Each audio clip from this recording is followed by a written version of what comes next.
আমি জানি না যারা ছেড়ে যায় তারা বিচ্ছেদের পর ভালোবাসে কিনা। আমি জানি না তোমার মতো যারা কারণ না দিয়ে ছেড়ে চলে যায় তারা আদৌ মনে রাখে কিনা। তবু আমার মতো সহস্র মানুষ যাদের ছেড়ে যাওয়া হয়, আমি জানি বিচ্ছেদের 40-50 দিন, 4-5 মাস এবং 1-1.5 বছর পরেও তারা প্রাক্তনকে ও বলেই সম্বোধন করে। সে সহস্র হৃদয় প্রায় রোজ রাতেই কাঁদে এবং ভালো আছি জায়গায় শুধু আছি বলে।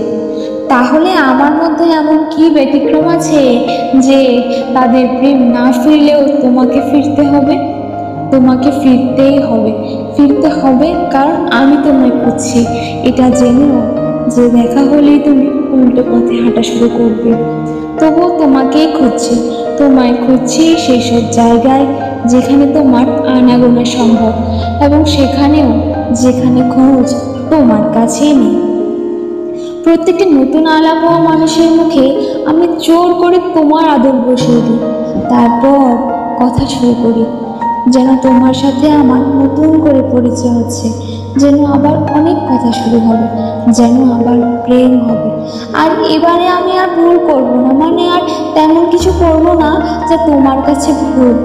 আমি খুঁজছি তোমায় যে আমাকে ভালোবেসেছে, মানে বেসেছিল। এই খুঁজতে খুঁজতে ঠিক খুঁজে পাবো সেইটুকু তোমাকে, যে বিরক্ত হয়ে হাত ছাড়বে না আর। বিচ্ছেদের পরেও যাদের প্রেম ফিরে আসে, আমি সেই ভাগ্যবানটিই হব। এই কঠিন বিচ্ছেদের পরেও আমি আবার প্রেম করব, আবার প্রেম করব সে তোমারই সাথে, যে ভালোবেসে লিখেছিল ঠিক তোমার মতো কেউ কখনো এত নিদারুণ ভালোবাসেনি।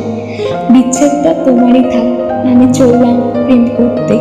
আজ থেকে শুরু হলো তোমার সাথে আমার একতরফা ভালোবাসা।